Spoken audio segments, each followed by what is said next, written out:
हाँ जी, टिकैत साहब नमस्कार। नमस्कार। रिवॉल्यूशन इंडिया चैनल पर हार्दिक स्वागत, अभिनंदन। टिकैत साहब, जिस प्रकार से एक राजेश मौर्य जी जाजवाड़ा गांव के किसान ने जब आपको अपनी पीड़ा व्यथा बताई, क्या उस रात आपको भी नींद आ पाई या नहीं आ पाई, और किस प्रकार से मन करा कि मैं उस किसान के घर जाकर उसकी स्थिति को जान पाऊँ? देखो, हम किसान हैं। जब ओलावृष्टि होती है, बाढ़ आती है, तूफान आता है, फसलें जलती है, हमने वे सारी हालात देखी हैं। हमको पता है कि प्रोडक्शन भी कम अगर होता है, फसल अब की बार हमारे पे भी जो गन्ना है अपने वहाँ पे भी उसकी भी पैदावार कम हुई, क्योंकि हम आंदोलन में लगे रहे और खेत पे ध्यान नहीं दिया गया, तो पैदावार कम है। करीब करीब 40% पैदावार कम है। हमने फिर घर वालों को उनको कहा भाई खेत पे ध्यान दो। वो तो प्रोडक्शन का हो गया।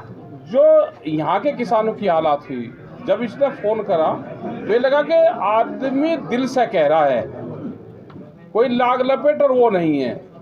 हमने फिर दूसरी जगह भी जानकारी करी और ये सत्यता थी कि उस रात को यहाँ पे जब वो 4, 5, 6 बजे जो घटना हुई, जो बारिश आई, उससे बहुत किसान बर्बाद हुए।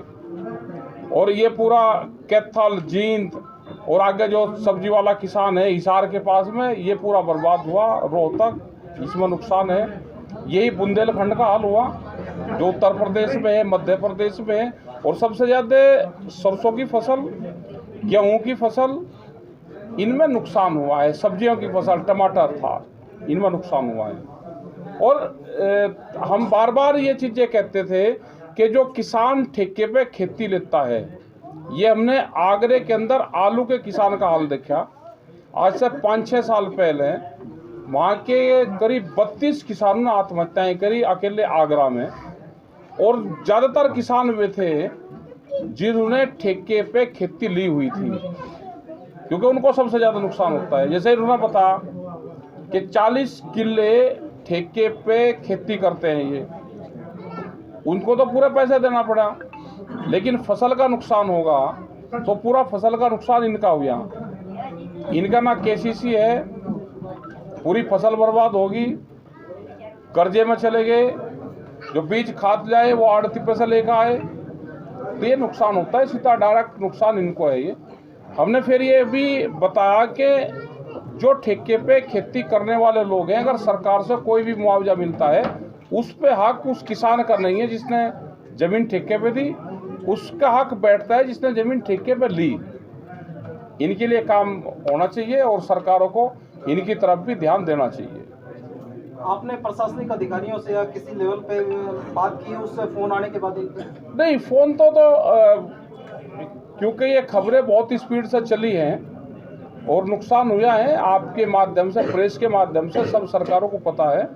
बहुत सी सरकारों ने इस पर काम करना शुरू करा है। अब कितना नुकसान की भरपाई होगी वो तो नहीं पता, लेकिन जैसे पंजाब गवर्नमेंट का भी आया, उत्तर प्रदेश ने भी आया, हरियाणा ने भी कहा है कि हम सर्वे करवा रहे हैं, पैसा देंगे।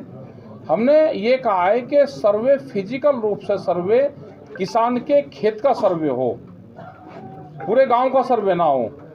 जिस खेत में नुकसान हुआ उसका सर्वे हो सब जगह का, उसी को ही उसका लाभ मिले। अगर आप उसको पूरे क्षेत्र में बांट दोगे तो परसेंटेज उसकी घट जाती है। जिसका ज़्यादा नुकसान हुआ उसको कम मिलता है, जिसका नहीं नुकसान हुआ उसको भी पैसा मिल जाता है। ये इंडिविजुअल खेत को इकाई मानना जाए, ये हमारा सवाल है। जैसे कुछ किसानों ने कहा कि उन्होंने बीमा नहीं कराया, तो उस स्थिति में उनको कोई मुआवजे की सहायता राशि नहीं मिल पाएगी, उस पर आप क्या कहना चाहेंगे? देखो, बीमा ये है कि बीमा तो जिसने करवा रखा उसका कंपनी का नाम बता दो। ये बीमा कंपनी पैसा दे ही नहीं रही। सरकार इसमें पूरी फेलियर है। सरकार के पास में कोई व्यवस्था इसकी नहीं है। एक व्यवस्था सरकारों के पास में है पॉलिटिकल पार्टी के कि वोट हमको कैसे मिलेगी, वो सर्वे उनके पास में सारा है। लेकिन किसान के खेत का नुकसान होकर उसको कैसे भुगतान मिलेगा, वो कोई सर्वे यहाँ पर नहीं है। आज तक कोई ऐसी कंपनी आई कि पैसा काट दिया और पैसा दे दिया। हर साल यहाँ पे आंदोलन चलते हैं, पैसा सरकारें और कंपनियां देती रही, ना उनके कोई ऑफिस है, ना कोई वे मिले कभी किसी से। मुख्यमंत्री जी ने हवाई सर्वेक्षण हेलीकॉप्टर से किया भी है कुछ इलाकों का, और अधिकारियों को सख्त आदेश दिए हैं कि तुरंत उनकी गिरदावरी करा के उनकी जो मुआवजा राशि मुहैया कराई जाए।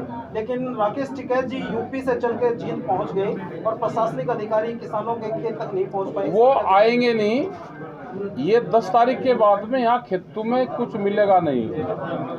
ये फसल सूख जाए, किसान इसकी कटिंग कर देगा 15 दिन में, ना फिजिकल सर्वे होंगे ना वे आएंगे, फिर अपना आंदोलन करते रहना।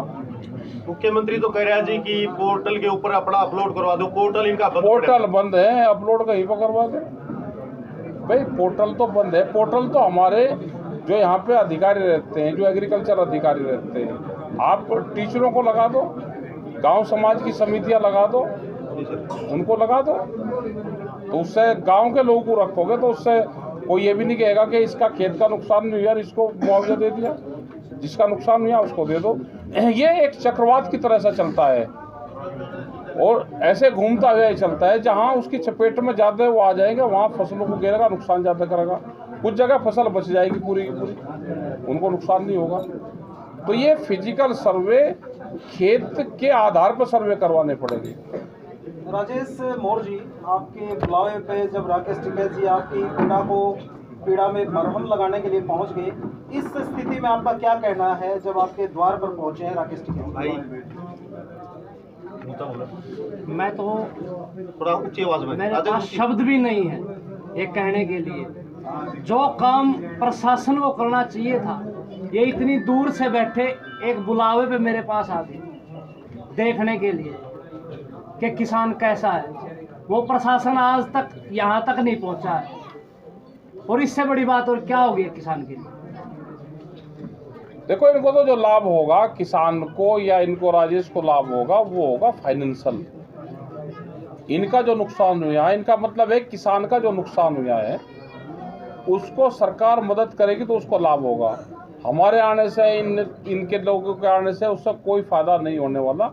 हम तो एक आवाज़ है, हम इनकी आवाज़ सरकार तक पहुंचाने का काम कर सकते हैं आपके प्रेस के माध्यम से। हम वो काम हम करते हैं, हमारे सब लोग लगे हुए हैं, वो काम करते हैं। लेकिन किसान की मदद जब होगी जब सरकार इनको मदद करेगी। फाइनेंशियल मैटर है, फाइनेंशियल मैटर के बगैर इनका कोई समाधान नहीं है।